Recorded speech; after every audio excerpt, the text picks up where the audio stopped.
In the world of football, few rivalries are as storied and intense as that of Manchester City and Real Madrid.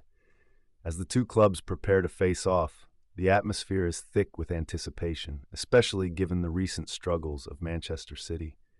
After a series of setbacks that saw them lose 5 consecutive matches and go 7 games without a win across all competitions, the pressure is mounting. The team, under the guidance of manager Pep Guardiola, has been grappling with a series of injuries that have left them vulnerable. The latest blow came when they faced Paris Saint-Germain, where they suffered a humiliating 4-2 defeat, despite having initially led the match. This loss only added to the growing doubts surrounding the team's form and strategy as they gear up to meet the formidable Real Madrid. In the aftermath of their defeat to PSG, City managed to scrape through to the knockout stages of the Champions League, but not without significant struggle. They had to come from behind against Club Brugge, which was a tough reminder of their rocky form. The team's lack of creativity and energy was evident during the match against PSG, where they faltered under pressure, leading to a disheartening performance that left fans and analysts questioning their capabilities. Adding to their woes, Manchester City faced Arsenal in their latest Premier League outing.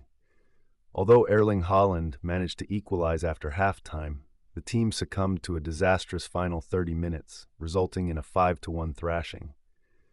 This defeat was a stark lesson in humility for City, who now find themselves a staggering 15 points behind league leaders Liverpool. The performance against Arsenal drew sharp criticism, with experts in the football community voicing their concerns about the team's ability to compete at the highest level. Philippe Auclair, a respected journalist, drew parallels between the defeats to PSG and Arsenal, highlighting the alarming similarities in the team's body language and decision-making under pressure. He noted that players appeared hesitant, lacking the assertiveness needed to take control of the game.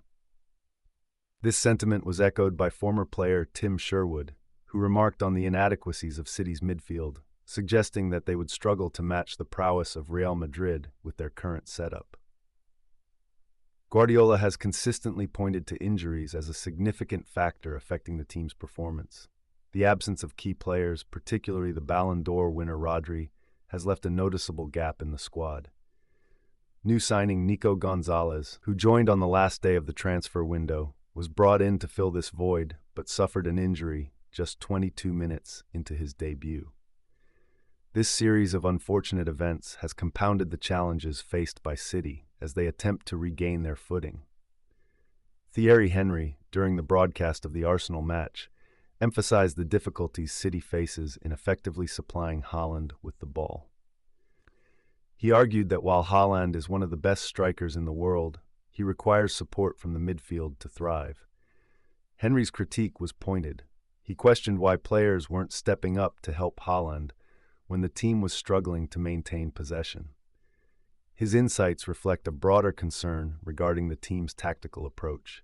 Despite these challenges, there was a glimmer of hope for Manchester City as they managed to secure a win in the FA Cup, albeit narrowly, with a goal that came from a fortunate rebound and a moment of brilliance from Kevin De Bruyne. However, the question remains whether this victory is enough to restore confidence and form as they head into a crucial part of the season. As the showdown with Real Madrid approaches, the stakes are incredibly high for Manchester City. With the weight of recent performances hanging over them, they will need to summon all their strength and strategy to face one of the most successful clubs in football history. The upcoming match promises to be a true test of character and skill, and for City, it represents an opportunity to turn their fortunes around. Will they rise to the occasion, or will the doubts continue to overshadow their ambitions? Only time will tell, as the footballing world watches closely.